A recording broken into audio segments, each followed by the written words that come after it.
Allez, salut les modèleux, alors on se retrouve pour la 10e vidéo sur le montage du NXT XR, donc le haut de gamme de chez Hobbytech. Alors j'ai attaqué le montage il y a un moment, j'ai été obligé de l'arrêter. Alors obligé, c'est pas ça, c'est que j'avais des travaux chez moi, ça a été un peu le bordel.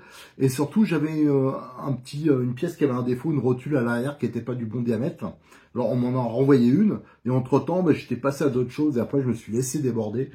Et en plus, je cherchais quelques petites bidouilles là, que je vais vous montrer. Il y a des petites choses qui me plaisaient moyen, que je voulais essayer d'améliorer. Donc voilà, on reprend, et là, je vais pas m'arrêter, on va aller jusqu'au bout. Le but, c'est de la faire rouler dans très bientôt. Mais je veux dire, j'ai encore beaucoup de boulot, il faudra pas mal de vidéos, parce que j'en fais beaucoup. Pourquoi? Parce que je veux tout détailler étape par étape. Alors, sur celle-ci, on va donc attaquer les étapes C1, C2, C3. Ça, c'est le montage du différentiel, mais je rappelle, si vous avez suivi les vidéos, on l'avait déjà fait, parce que j'ai tout regroupé au début, parce qu'eux, ils séparent le montage du différentiel avant, le central et l'arrière. Je préférais tout regrouper, donc on l'a déjà vu, mais on va en reparler. Et l'étape C4, c'est le montage de la transmission centrale. On va essayer de faire ça sur cette vidéo, ça sera déjà pas mal.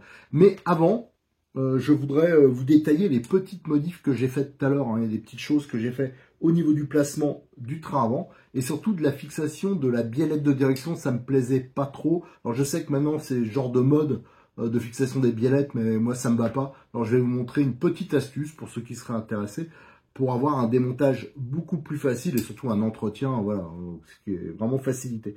Allez, on voit ça tout de suite. Alors, comme je l'ai expliqué dans l'introduction, il y a des petites choses que je voulais rectifier avant de réattaquer le montage.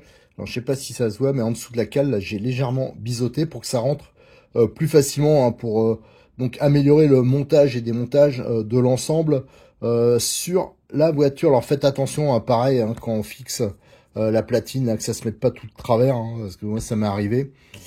Et aussi, ce qui me plaisait pas, c'était la fixation ici au niveau des biellettes, donc sur ces nouvelles pâtes Made in France là. En dessous, donc c'est alors attendez, je vais le placer comme ça, voilà. Là on voit que c'est une vis tête fraisée. Alors moi j'avais mis déjà des vis tête cylindrique parce que tête fraisée, j'avais peur que l'empreinte soit pas assez balèze. Mais même là ça me plaisait pas, surtout qu'il fallait monter du frein filet. Alors ma petite astuce que je propose, moi je préfère faire comme ça, regardez. Ici, j'ai mis donc au frein filet fort, j'ai mis une vis 3x6 au fond, et après j'ai mis une 3x16, donc ça c'est monté au frein filet. J'ai mis une petite rondelle, donc ça veut dire que, voilà, alors là je l'ai monté de l'autre côté, je vais vous le montrer. Donc là la rondelle c'est pour avoir un meilleur appui sur la patte en alu, et l'avantage c'est que c'est un e-stop. Voilà, en dessous là qui me permet de démonter, donc c'est beaucoup plus rapide et comme ça j'ai pas à chaque fois à remettre du frein filet et le resserrage, et enfin voilà, moi je trouve que c'est beaucoup mieux de faire comme ça. Après c'est au choix de chacun, donc je rappelle pareil, ça j'ai trouvé ça chez Cyril, une 3x6 3x16 ni-stop épaulé et rondelle bichromatée. Voilà, c'était ça que je voulais vous montrer. C'est les petites choses que j'ai rectifiées par rapport à la vidéo précédente. Allez, maintenant, on va pouvoir réattaquer les étapes de montage normalement. Les étapes de montage C1, C2 et C3, c'est l'assemblage du différentiel central. Alors pour ces étapes C01, C02 et C03, donc le montage du différentiel central, ça va être très rapide parce que on l'a déjà fait en même temps que les différentiels, que le différentiel avant, le différentiel arrière. Donc c'était au tout début. C'est quand même plus logique de faire les trois différentiels à la fois. Juste un rappel, déjà vous les retrouverez les vidéos, ça doit être, je sais pas, la 3 ou la 4e, je me rappelle plus. C'est bien, c'est pour ça que j'essaye de tout séquencer au niveau des vidéos, comme ça c'est plus facile à retrouver. Je rappelle qu'on avait retiré la rondelle de calage qui est derrière le planétaire pour que ça soit parfaitement libre. Donc là c'est nickel, il n'y a rien de spécial. Je rappelle qu'il y a les noix renforcées, voilà. La visserie, je vous conseille plutôt de garder celle d'origine. Là, c'était un test que j'ai fait, mais il y aura dans le kit visserie, il y aura pas les vis tête fraisées. Celles d'origine, elles vont très bien et on les voit pas. Pour le reste, voilà, c'est absolument nickel, il n'y a pas de problème. Maintenant, on va pouvoir passer à l'étape C04. Là, je crois que c'est le montage du moteur, de la transmission centrale sur le châssis. L'étape de montage C04, c'est l'assemblage de la transmission centrale sur le châssis et du moteur.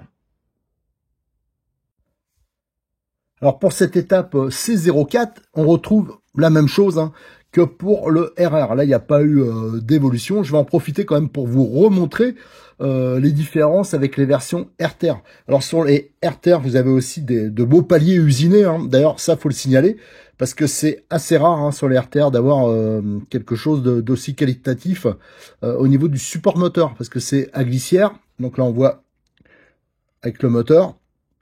Tiens, d'ailleurs, au passage, je signale que Cyril, un Modis 34, il propose, je crois que c'est au même prix que le moteur seul, l'ensemble, pour ceux qui ont par exemple des RTR, même aussi pour les autres. Donc vous avez le pignon monté avec la glissière. Donc je trouve ça hyper intéressant d'avoir ça en rechange ou quand on veut. Voilà, c'est un point que je voulais vous signaler.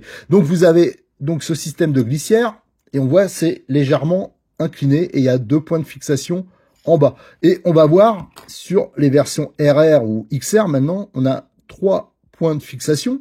C'est là la différence et aussi c'est droit. Voilà, donc la glissière bien sûr est différente aussi. Par contre pour le reste c'est sensiblement identique, sauf bien sûr le petit carter aussi supérieur, la protection pour la couronne, elle aussi elle est spécifique à ces versions XR ou RR. Alors pour le moteur, je suis resté dans la gamme Connect, parce que franchement, ces moteurs-là, ils sont pas trop chers, et moi, je trouve qu'ils marchent super bien. Moi, j'utilise ça depuis des années. J'ai pris donc un 2000 kV. Pour moi, c'est le bon choix, vu les types de circuits que je tourne ici. Il me faut pas, je veux pas avoir une grosse consommation, donc 2000, ça me semble tout à fait raisonnable. Il existe aussi, souvent on le trouve en 2002 sur les RTR, certains modèles de RTR. Et pour le rapport de démultiplication, alors ce qui est bien, c'est que c'est des moteurs, des gros moteurs. Ils font 42 de diamètre et 74 de long. C'est plutôt ce qu'on peut trouver sur des Trugy parfois. Alors ça, c'est bien parce que ça a du couple, donc c'est agréable. Et surtout, ça chauffe beaucoup moins que les moteurs plus compacts, même si c'est un peu plus lourd. Et au niveau du pignon moteur, normalement, il aurait fallu plutôt avec un 2000, un 15, ça aurait été adapté. Moi, je vais prendre un 14 parce que je suis dans une région où il fait souvent chaud. J'ai des circuits qui sont plutôt pas des grandes lignes droites, tout ça. Donc, je préfère privilégier la reprise, mais surtout le fait que ça ne chauffe pas. Voilà, j'ai pris un pignon 14 dents. J'ai commencé la visserie d'origine. Ça, je connaissais parce que c'est pareil que le RR. Donc, j'ai mis de la visserie inox, ça fera partie, il y aura un kit visserie spécifique au XR, donc j'ai continué à le faire, notamment avec les rondelles de 4 là pour avoir un meilleur appui. J'ai mis des vis un peu plus longues, voilà. Et pour le reste, ça c'était déjà assemblé, donc il nous reste plus que qu'à faire le montage. Comme il n'y a rien de spécial, je vais l'assembler, je vais faire par étapes bien sûr, et à chaque fois je vous montrerai un extrait de vidéo correspondant. Alors, un des changements par rapport aux versions RTR, c'est bien sûr le fait qu'on peut démonter le différentiel central, sans enlever les paliers en fin de compte, parce qu'on a juste le petit carter supérieur à retirer, et hop, le diff, il vient. Voilà, donc ça, c'est un point qui peut être important pour ceux qui font de la compétition. Allez, je vais continuer l'assemblage. Alors, j'ai monté pour voir les paliers sur la voiture. Donc, vous voyez, quand vous voulez démonter le différentiel central, c'est très simple. Hop, ça s'enquille comme ça. Et bien sûr, quand vous enlevez le couvercle, qui est là, et hop, pour faire l'entretien ou pour faire une réparation, vous voyez, c'est vraiment rapide. Alors, par contre, j'ai fait un montage à blanc. Ça veut dire que là, normalement, les 3 vis qu'il y a en dessous, que j'ai mis un peu plus longues, je vous dirai les tailles à la fin. Je l'ai pas monté au frein filet. Parce qu'à mon avis, il faudra redémonter l'ensemble pour passer ici, vous voyez, le pass là, c'est pour passer un câble, je pense, le câble du contrôleur. Donc, il faudra sûrement redémonter, enlever, pour le reposer, pour passer le câble. On verra ça ensuite. En tout cas, là, on va monter le différentiel. Et il me reste plus qu'à monter Le couvercle, voilà, hop, ça monte nickel, ça c'est impeccable. Donc ça, je vais finir cet assemblage et on fera notre petite conclusion. Oh ben non, j'ai été trop rapide parce qu'il nous restera le moteur à mettre. Alors c'est vrai que j'ai toute l'installation du moteur à faire. Ouais, je croyais être libéré pour aller boire un petit apéro là tranquille. Ben c'est râpé, j'ai encore du boulot. Donc le couvercle a été installé. Hein. Je rappelle hein, les vis. Là j'ai mis des têtes cylindriques. C'est ce qui est déjà le cas d'origine, mais inox. Hein. Là c'est des 3x8 et là c'est des 3x10 pour le moteur. Le support, hein, enfin la glissière, elle permet de monter soit en 3 mm, soit en 4 mm. Moi j'ai monté donc avec du 4 mm et j'ai mis, alors ça Cyril il le rajoutera au kit visserie, hein, parce que d'origine les vis c'est pour du 3 mm. Donc c'est des 4x12 têtes cylindriques, voilà. Donc pour le fixation du pignon moteur, donc je l'ai bien aligné par rapport à la couronne, hein, il est beaucoup plus large le pignon de toute façon. Et là j'ai utilisé une 4x4 hein, sans tête inox. J'aurais préféré mettre un peu plus grand, mais il n'y a pas le passage pour que l'empreinte soit plus profonde.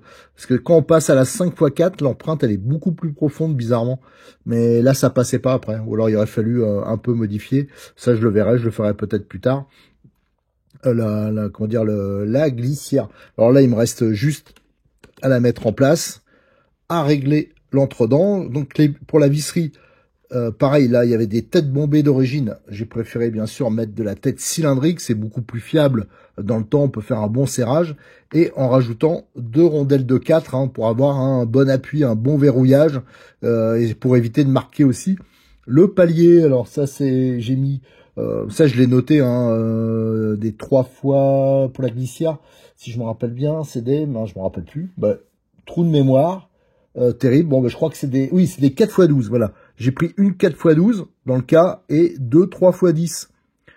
Donc si jamais il y a, ça gêne pas à ce niveau-là, on pourra monter en haut là, comme c'est un peu plus épais, pour que ça prenne mieux, une 3x12. Ça, je le verrai lors de l'assemblage final. Allez, maintenant, je vais régler mon entredent. Alors finalement, hein, pour les vis, j'ai mis ici une 4x10 et là une 4x12 hein, parce qu'il y a la place.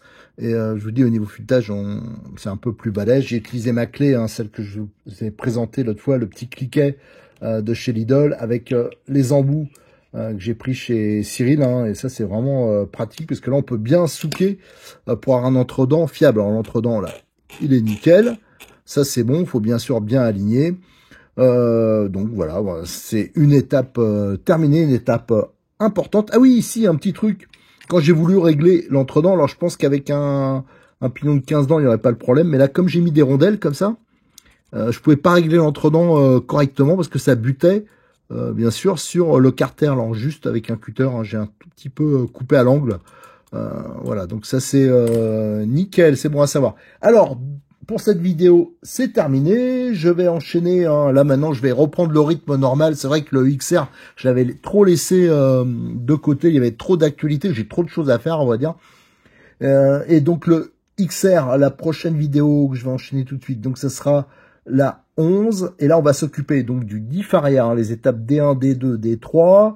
L'étape D4, ce sera la cellule arrière. Et D5, ce sera la triangulation arrière. Allez, on s'y attaque tout de suite. Comme d'habitude, n'oubliez pas de vous abonner, de liker les vidéos, de les partager sur vos réseaux sociaux et de venir nous rejoindre sur le forum de rcmac.com.